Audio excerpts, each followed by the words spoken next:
अस्सलाम वालेकुम first year. क्या हाल है बेटे, कैसे हैं आप लोग? ओपन योर फिजिक्स बुक बेटे। कल हमने अपना नेक्स्ट चैप्टर नंबर 6 जो है डैट इज़ थर्मोडायनामिक्स जो है वो हमने स्टार्ट किया था। हीट एंड थर्मोडायनामिक्स मैंने आपको स्टार्ट करवाया था। इस चैप्टर के जो की पॉइंट्स थे जो हमने स्टडी करने थे वो सारे मैंने आपको बताए। और first topic that is assumptions of the kinetic theory of gases. हमने तमाम की तमाम अजम्पशंस जो है 1 बाय 1 पॉइंट की फॉर्म में पढ़ी थी। उसके बाद हमने लिमिटेशन जो है काइनेटिक थ्योरी की वो भी पढ़ ली थी। और इन द एंड मैंने आप लोगों को बेटे रियल गैस और आइडियल गैसेस में क्या डिफरेंसेस होते हैं वो मैंने सारे आपको रिटन फॉर्म में जो है वो करवाए थे, आपको लिख के भी दिए थे ताकि आप लोग अच्छी तरह से जो है उनको लर्न कर सको। अगर आपकी बुक में क्वेश्चन आता है कि what is the difference between real gas and ideal gas, तो वो भी आप क्वेश्चन जो है अटेम्प्ट कर सको। आज हम जो है इंशाल्लाह आज हम अपना नेक्स्ट टॉपिक जो है वो स्टार्ट करेंगे that is real gas to behave like an ideal gas. कोई भी जो रियल गैस है वो आइडियल गैस के तौर पर किस तरह बिहेव कर सकती है वो सारा आज हम डिटेल से पढ़ेंगे। Let's start with the reading बेटे। नेक्स्ट पेज है आपका, वही उसी टॉपिक को आगे लेके हम चलेंगे। पेज नंबर 118 है आपकी बुक का। अपनी बुक का पेज नंबर 118 आप लोग ओपन करें। लास्ट टॉपिक जो है वो इस पेज का मैं स्टार्ट करवाऊंगी। Real gas to behave like an ideal gas. According to kinetic theory of gases, a gas has no intermolecular interaction and molecules are far apart from each other. For a real gas to behave like an ideal gas, some condition must be satisfied. Potential energy of the gas molecule is negligible and this have only kinetic energy. In equation 6.1, n represent number of moles which can be given by n is equals to mole of gas, mass of gas, molar mass of gas, small m over capital M. Equation became P is equals to n R T. N की value यहाँ पे हमने apply की। आपकी equation की new value क्या बन गई? P M M over V R T as density is equals to M over V. यहाँ पे हम डेंसिटी बेटे अप्लाई करेंगे, मैं आपको करके दिखाती हूँ अभी। The density of a gas will be low at low pressure and high temperature, due to which molecule of gas will be at large distance from each other and the intermolecular forces will be negligible. So the real gas behave like an ideal gas at low pressure and high temperature. ठीक है, अब मैं आपको इस equation को जो है वो ड्राइव करके दिखाऊंगी। देन फर्दर हम जो है आगे भी इसको हम पढ़ेंगे। सबसे पहले हमने क्या किया, हमने आप जो टॉपिक शुरू किया कि आइडियल गैस जो है उसको आप किस तरह से जो है हम क्यों, कौन सी ऐसी कंडीशंस हैं, कौन सी ऐसी वजूहात हैं, कौन से ऐसी आपकी कंडीशंस आएंगी कि आइडियल गैस जो है वो आइडियल गैस के तौर पे जो है वो एक्ट करेगी। वो उसके लिए सारी हम इक्वेशन ड्राइव करेंगे और देन मैं आपको बताऊंगी। दो मेन कंडीशंस हैं बेटे जो आपने याद रखनी है। वो कौन सी कंडीशंस हैं आप लोग लिख लो, इसको अपनी बुक के ऊपर लिख लो। बुक में है भी लेकिन आप लोग इसको लिख भी लो और इसको अंडरलाइन भी कर लो। ठीक है, दैट इज़ वेरी इंपॉर्टेंट। ये आपके पेपर में आती भी हैं। आपको ये बात याद रखनी है, हमेशा से याद रखनी है। क्या बात है कि जो रियल गैसेस हैं वो किस बेस पे, कौन सी ऐसी कंडीशंस हैं कि वो बिहेव करेंगी लाइक आइडियल गैस। देखो आप यहाँ पे अपनी नोटबुक के ऊपर यहाँ पे एक हेडिंग दो। मैं आपको बताती हूँ कि real gases behave like ideal gases. Real gases behave like ideal gases. दो मेन कंडीशंस हैं, टू मेन कंडीशंस, ठीक है, जिनकी बेस पे वो बिहेव करेंगी किस तरह एज आइडियल गैसेस। वो कौन कौन सी कंडीशंस हैं? एट हाई टेम्परेचर, और दूसरी कंडीशंस क्या है यहाँ पे नंबर 1 पे आप लिख लो एट हाई टेम्परेचर। नंबर 2 क्या है? एट, आप इसको क्या करोगे? At low pressure. ठीक है, ये आपने कभी भी नहीं भूलना। ये ऐसी दो कंडीशंस हैं, दो पॉइंट्स हैं जिनकी ये अगर अप्लाई करेंगे तो रियल गैसेस जो हैं वो आइडियल गैस के तौर पर जो है वो बिहेव करेंगी। आपने अभी हमने कल इक्वेशन पढ़ी थी एक जनरल गैस इक्वेशन, ठीक है, क्या थी, P V is equal to n R T, मैंने कल आपको पढ़ाया था, ठीक है। P V is equal to n R T हम पढ़ के आए थे। यहाँ पे हमने क्या पढ़ा था, अच्छा इसमें एक यहाँ पे एन आया था, एन, ठीक है। एन क्या चीज़ है, इसको हम कहते हैं नंबर ऑफ मोल्स। एन क्या चीज़ है, n is equal to number of moles, और ये किसके इक्वल होता है, ये होता है mass of a gas divided by molar mass of gas, ठीक है। ये किसको, इसको जब हम रिटर्न फॉर्म में लिखेंगे तो हम स्मॉल एम से इसको रिप्रेजेंट करेंगे, इसको हम करेंगे कैपिटल एम से। तो एन जो है वो किसके इक्वल हो जाएगा, n is equal to small m over capital M. Small m क्या हो गया, मास ऑफ अ गैस, और कैपिटल एम क्या हो गया, molar mass of a gas. इस इक्वेशन में अब आपने क्या करना है, यहाँ पे हमने एन की वैल्यू अप्लाई करनी है, ठीक है। तो हमारी इक्वेशन क्या बन जाएगी, इक्वेशन bन जाएगी P V is equal to n R T है। एन की वैल्यू क्या है, small m divided by capital M, ठीक है। मैंने क्या किया, यहाँ पे एन की वैल्यू अप्लाई कर दी, हो गई। अब ये एम यहाँ पे क्या हो रहा है, डिवाइड हो रहा है, वहाँ पे जाके क्या हो जाएगा, मल्टीप्लाई, और इस पी को मैं इसकी जगह पे ले आती हूँ। तो ये इक्वेशन आपकी क्या बन जाएगी, P M is equal to M over V. इस वी को मैं इसकी जगह पे, इन दोनों की मैंने जगह जो है वो रिप्लेस कर ली, चेंज कर ली। एम को उधर लेगी, वी को उधर ले आई, ठीक है। और ये आर टी का आर टी वैसे ही रह गया बेटे, क्लियर हो गया। अब डेंसिटी आपने पढ़ा, डेंसिटी किसकी इक्वल होती है, density is equal to M over V, ठीक है। तो ये डेंसिटी है ना, इसका मतलब है यहाँ पे मैं ये वाला साइन डेंसिटी वाला डाल सकती हूँ, तो वो क्या हो जाएगी, डी आर टी हो जाएगा, ठीक है। P M is equal to, यहाँ पे अगर मैं डेंसिटी लिख लूँ तो ये आर टी, ऐसी इक्वेशन हो जाएगी। अगर आपने यहाँ से मैंने ये डेंसिटी फाइंड करनी है, तो इस पूरी इक्वेशन को मैं बेटे यहाँ पे ले जाऊँगी, इसको मैं इधर ले आऊँगी पी एम को। अगर किसी भी अब गैस की मैं डेंसिटी फाइंड करनी है, तो डेंसिटी किसकी इक्वल हो जाएगी, P M over R T, ऐसे हो जाएगा। या हम ये भी कह सकते हैं कि डेंसिटी जो है वो डायरेक्टली प्रोपोर्शनल है प्रेशर ओवर टेम्परेचर के, और ये जो एम और आर होता है ना बेटे, एम डिवाइडेड बाय आर, ये क्या होता है, ये हमेशा कांस्टेंट होता है, ये बात आपने याद रखनी है। क्लियर हो गया, समझ आ रही है इस इक्वेशन की। कुछ भी नहीं किया, मैंने क्या किया, हमने जनरल गैस इक्वेशन ली, P V is equal to n R T. N क्या था, एन होता है नंबर ऑफ मोल्स, ठीक है। नंबर ऑफ मोल्स को हम किस तरह लिखते हैं, नंबर ऑफ मोल किसके इक्वल होते हैं, वो होते हैं mass of the gas divided by molar mass of gas, small m over capital M. P V n R T थी, यहाँ पे क्या करना है, एन की वैल्यू अप्लाई करनी है। एन की वैल्यू क्या आई थी, small m over capital M, वो मैंने अप्लाई की। एम ओवर जो वी होता है बेटे, इनकी मैंने जगह रिप्लेस कर ली, वी को इधर ले आई, एम को उधर ले गई। अब ये जो मास ओवर वॉल्यूम है, ये किसकी इक्वल होता है, ये होता है डेंसिटी के इक्वल। इसका मतलब है यहाँ पे मैं डेंसिटी भी राइट कर सकती थी, और अगर आपने डेंसिटी फाइंड आउट करनी हो तो डेंसिटी को हम इस साइड पे ले जाएंगे, यहाँ पे आ गया, ये इसकी जगह यहाँ पे होगी। और सिंपल डेंसिटी फाइंड करनी है तो आर टी यहाँ पे क्या हो रहा है, मल्टीप्लाई, यहाँ पे जाके क्या हो जाएगा, डिवाइड हो जाएगा। ये जो एम और आर है बेटे, ये एम और आर क्या होते हैं, कांस्टेंट होते हैं। इसका मतलब है डेंसिटी जो है वो डायरेक्टली प्रोपोर्शनल होगी किसकी, प्रेशर और टेम्परेचर के।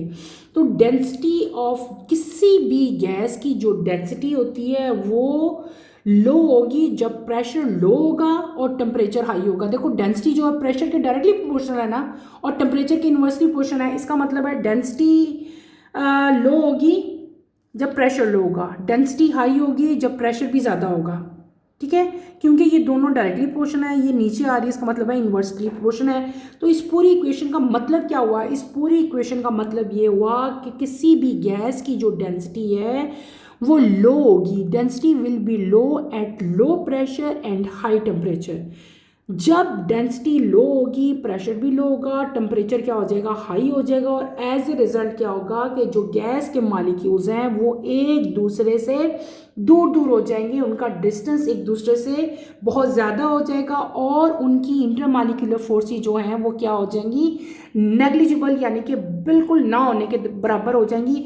जितने गैस के मॉलिक्यूल एक दूसरे से दूर जाते रहते हैं बेटे, उनकी इंटरमॉलिक्यूलर फोर्सेस जो हैं वो क्या होती रहती हैं, वीक होती रहती हैं, और एक टाइम ऐसा होता है कि इंटरमॉलिक्यूलर फोर्सेस बिल्कुल जो है वो ख़त्म हो जाएंगी।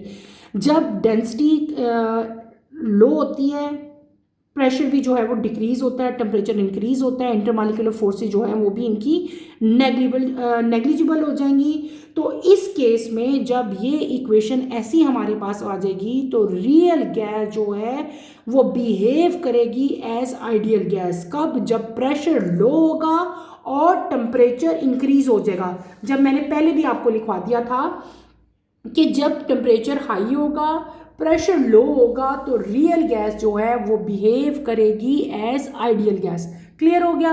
ये आपने इक्वेशन अच्छी तरह करनी है। इसी के आगे अगर हम आगे फर्दर चलेंगे तो नेक्स्ट जो आपको टॉपिक दिया हुआ है नेक्स्ट पेज पे अगर आप लोग आए 119 पे बेटे, नेक्स्ट टॉपिक जो है इसी से रिलेटेड है, इसी को आगे फर्दर हम लेके चलेंगे।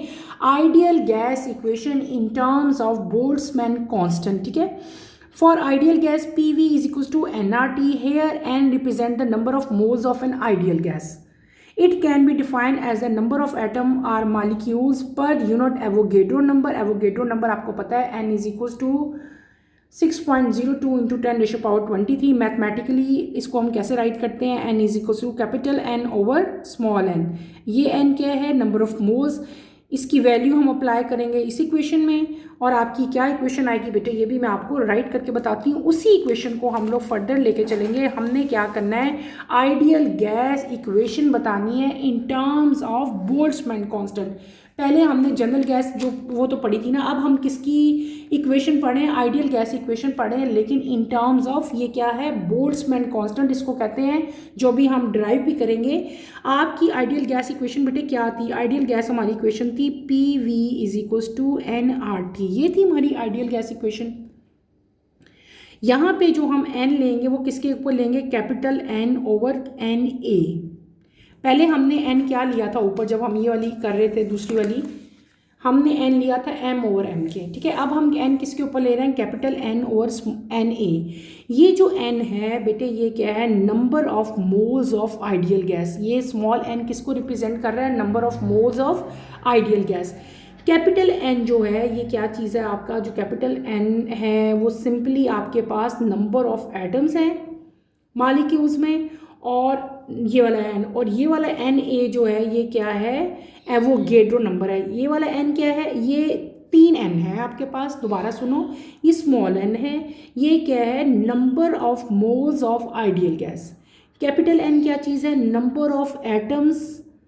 ठीक है, और Na आपके पास क्या चीज़ है बेटे? Na जो है ये एवोगेड्रो नंबर है। एवोगेड्रो नंबर की वैल्यू आपको पता है क्या होती है? 6.02 इंटू 10 रेशो पावर 23 जो है वो इसकी वैल्यू होती है। अब आपने इस n की वैल्यू अपनी इस इक्वेशन में पुट करनी है।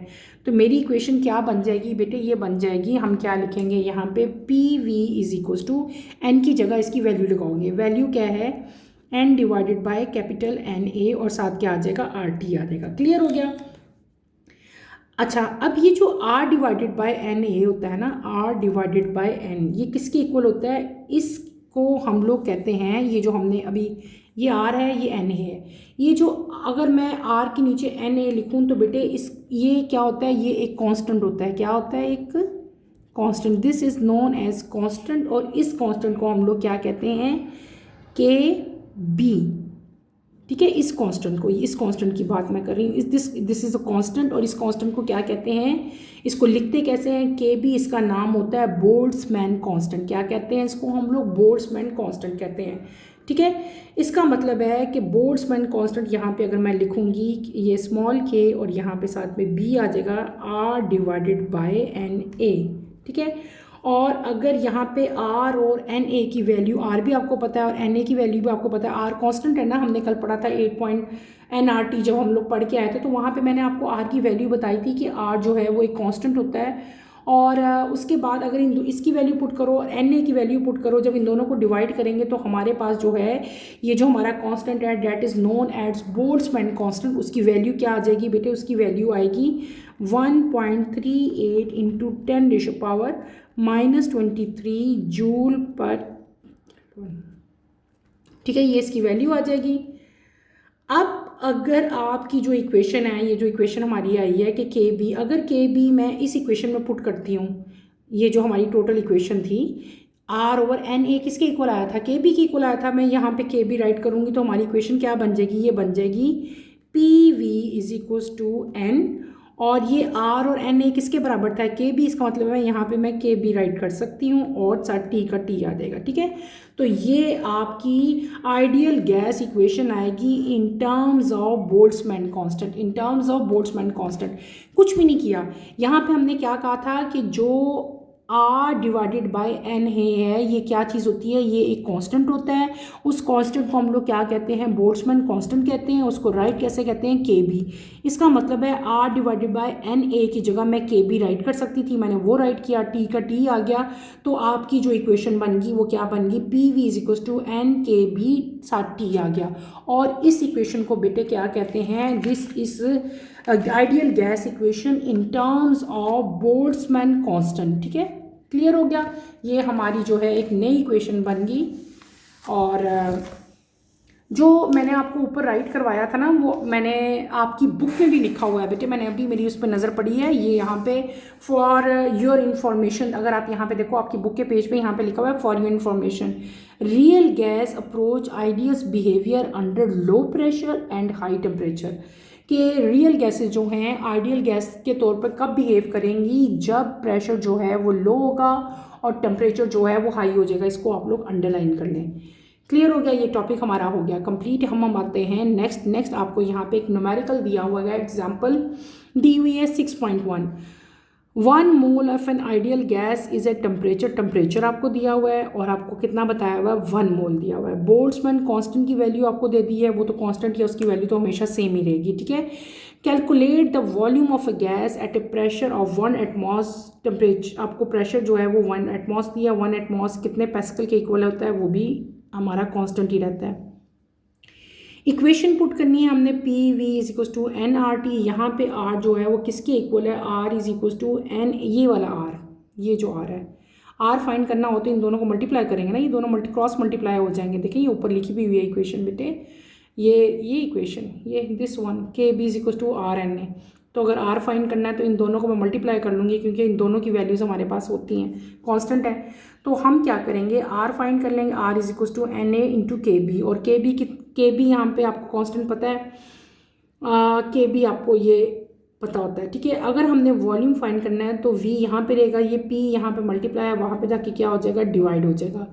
एन किसके इक्वल होता है, हमने ऊपर पढ़ा है, एन, आर की वैल्यू आपने अभी निकाल ली, आर किसके इक्वल है, एन ए ओवर के बी, एन ए ओवर के बी कर लेंगे, मल्टीप्लाई टी का टी आ जाएगा, पी यहाँ पे क्या हो रहा है, मल्टीप्लाई, वहाँ पे जाके क्या हो जाएगा, डिवाइड हो जाएगा। तमाम की वैल्यूज़ को मल्टीप्लाई करना है और पी से डिवाइड कर देना, तो आपका जो है वो क्या आ जाएगा, वॉल्यूम आ जाएगा। बहुत ईजी न्यूमेरिकल है, बहुत ज़्यादा ईजी, सिंपल। आपने जो है इक्वेशन पुट करनी है और कैलकुलेशन कर लेनी है।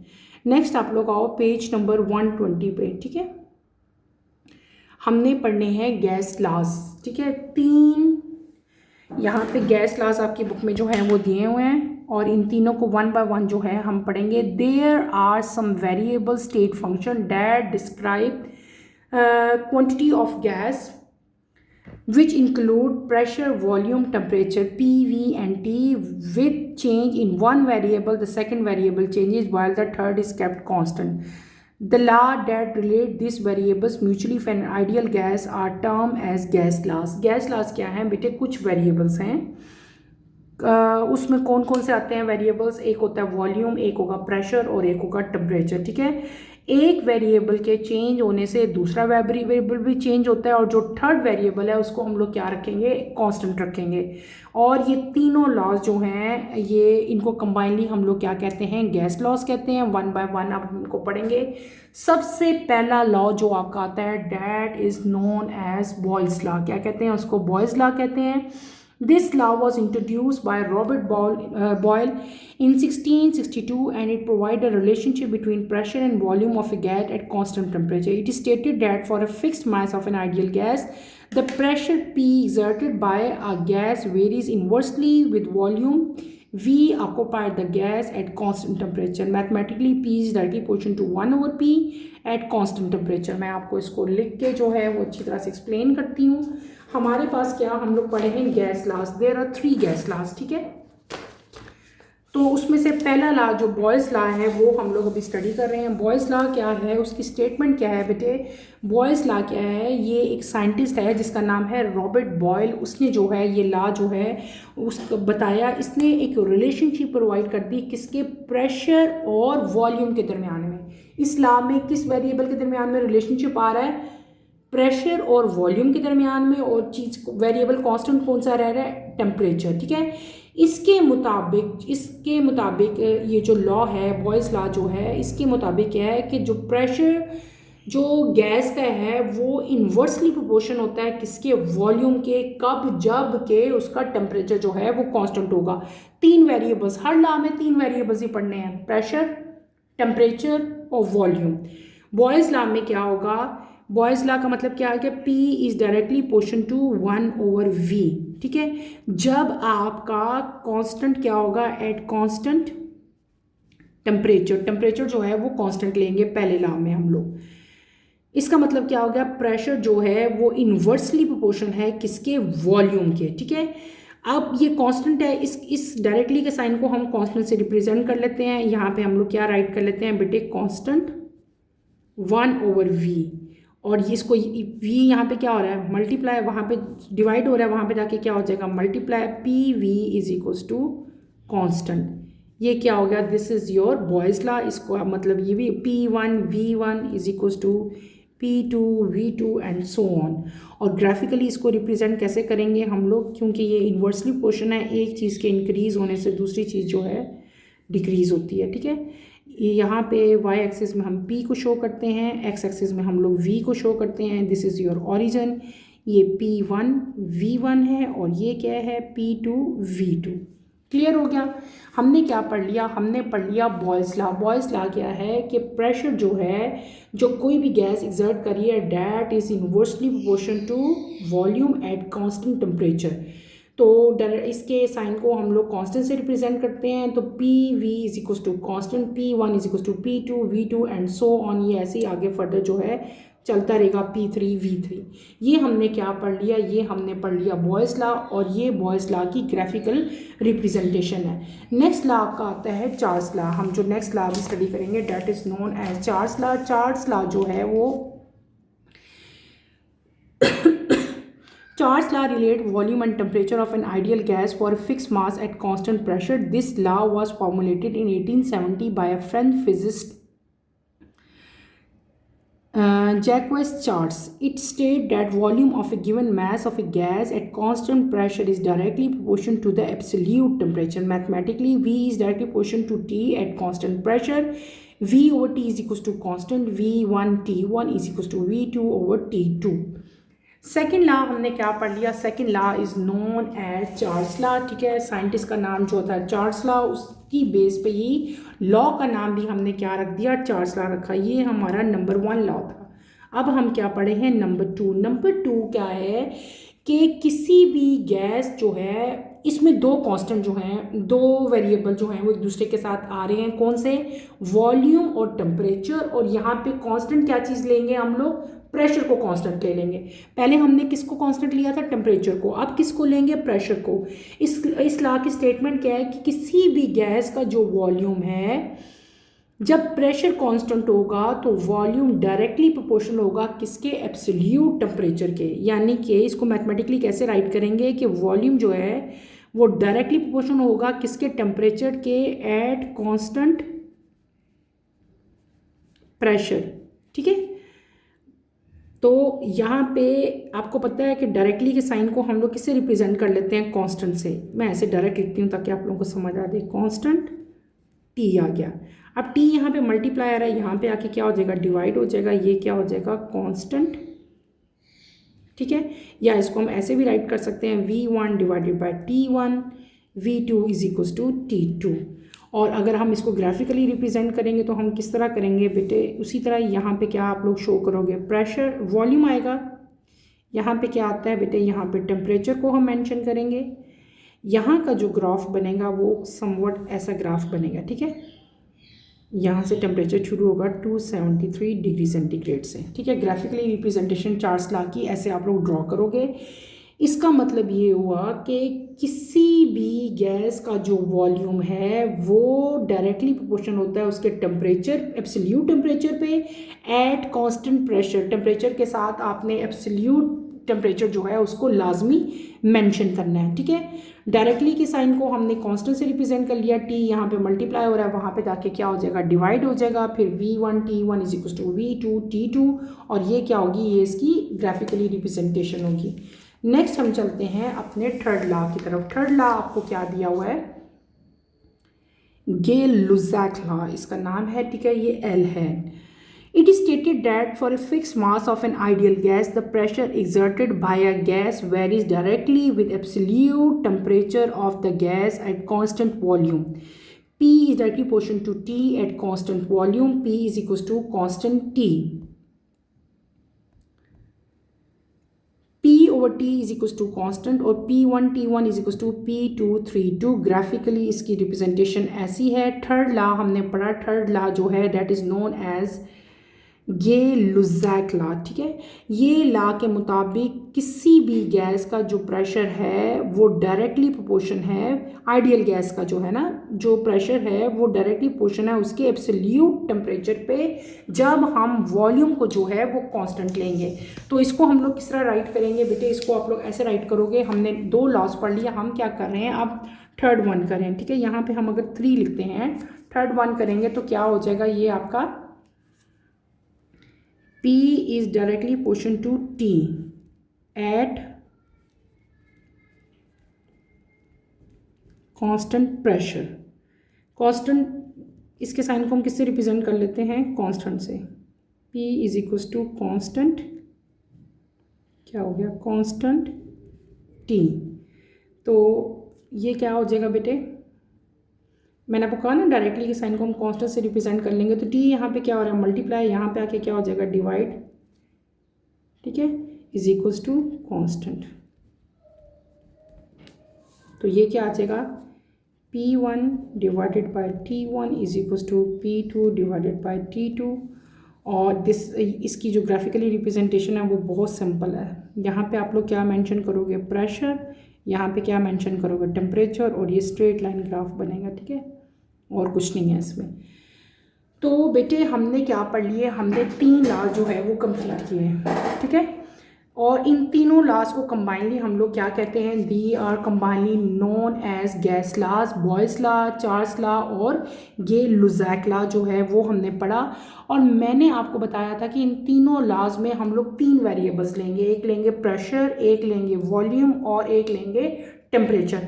अगर आप नोट करो तो हर लॉ में एक एक चीज़ को हमने कांस्टेंट रखा। पहले लॉ में हमने क्या किया, टेम्परेचर को कांस्टेंट रखा, दूसरे में क्या किया, प्रेशर को कांस्टेंट रखा, और तीसरे में हमने क्या किया,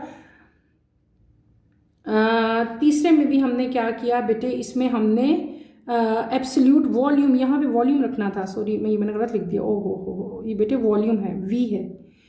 तीसरे में हमने क्या किया कि P जो है डायरेक्टली पोर्शन है T के एट कांस्टेंट वॉल्यूम, यानी कि तीनों वेरिएबल्स एक एक दफ़ा जो है वो हमने कांस्टेंट रखी। ये V है बेटे, वो तेज़ी में मेरे से जो है P लिखा गया एट कांस्टेंट वॉल्यूम, ठीक है।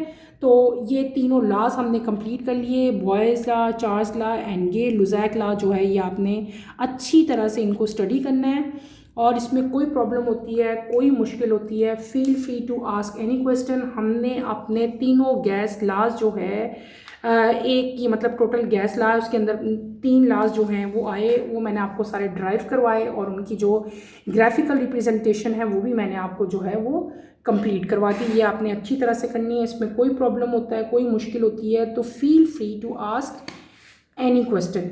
यहीं पे इसी टॉपिक एंड पे एक छोटा सा टॉपिक और भी दिया गया है, अगर आप लोग नोट करो इसी पेज पे आपके थर्मल इक्विलिब्रियम जो है ये टॉपिक दिया हुआ है। When two bodies are at the same temperature, the thermal energy which is related to kinetic energy of a particles of each body is equal. As a result, there is no driving force of heat transfer between them and thus they remain in thermal equilibrium.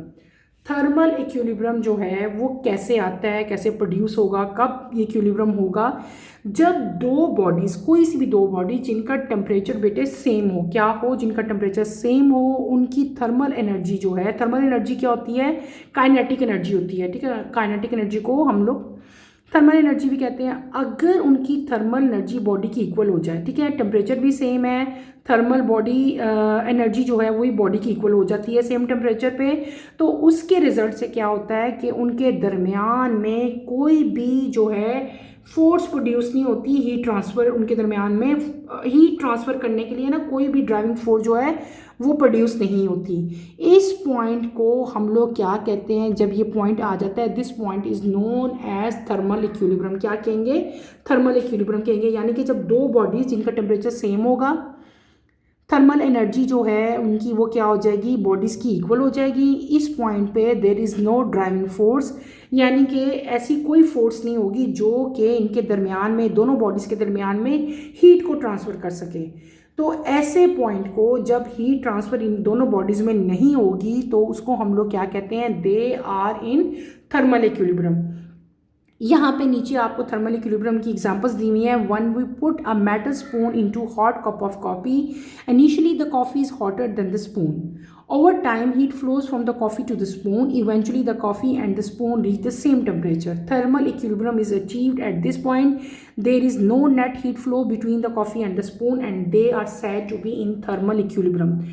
Example आपको thermal equilibrium की क्या दी है, suppose करो बेटे आपके पास कोई भी एक कप है जिसमें एक हॉट कॉफ़ी जो है वो उस कप के अंदर है, आप एक स्पून लोगे, अब स्पून का टेम्परेचर डिफरेंट है, कप का टेम्परेचर डिफरेंट है, ठीक है, कॉफ़ी आपकी हॉट है जबकि टेम्परेचर जो स्पून का है वो क्या है, रूम टेम्परेचर है कोई भी। जब आपने कॉफ़ी के अंदर चम्मच डाला और उससे कॉफ़ी मिक्स की तो एक पॉइंट ऐसा आएगा कि हीट जो है वो कॉफ़ी से फ्लो होके कहाँ जा रही है, स्पून में जा रही है। थोड़ी देर बाद आप ऑब्जर्व करोगे कि जो कॉफ़ी का टेम्परेचर है वही आपके स्पून का टेम्परेचर हो गया, यानी कि दोनों के टेम्परेचर जो है वो सेम हो गए। जितनी गर्म कॉफ़ी है उतना ही गर्म आपका चम्मच हो गया। तो इस पॉइंट को हम लोग क्या कहते हैं, इसको हम लोग कहते हैं कि अब थर्मल इक्विलिब्रियम हो गया है, यानी कि दोनों का टेम्परेचर जो है बेटे वो क्या हो गया, सेम हो गया। और जब दोनों का टेम्परेचर सेम हो जाता है तो जो हीट का फ्लो हो रहा था वो क्या हो जाता है, वो रुक जाता है और कोई भी हीट जो है वो स्पून से कॉफ़ी में और कॉफ़ी से स्पून में जो है वो फ्लो नहीं होती। यहीं पे अपना टॉपिक बेटे मैं ख़त्म करूँगी। थर्मल इक्विलिब्रियम मैंने आपको पढ़ा दिया, आपने ये पूरा टॉपिक जो है अच्छी तरह से स्टडी करना है। इस पूरे टॉपिक में कोई प्रॉब्लम होती है, कोई कन्फ्यूजन होती है तो feel free to ask any question. इंशाल्लाह कमिंग लेक्चर में हम इंटरनल एनर्जी जो है वो स्टार्ट करेंगे। कमिंग लेक्चर की नोटिफिकेशन के लिए बेटे आप चैनल को शेयर करें, लाइक करें और सब्सक्राइब करें। यहीं पे अपना टॉपिक मैं ख़त्म करूँगी। इंशाल्लाह कमिंग लेक्चर में दोबारा मुलाकात होती है। टिल देन अल्लाह हाफिज़। फर्स्ट ईयर टेक केयर बेटे, अपना बहुत सारा ख्याल रखिएगा।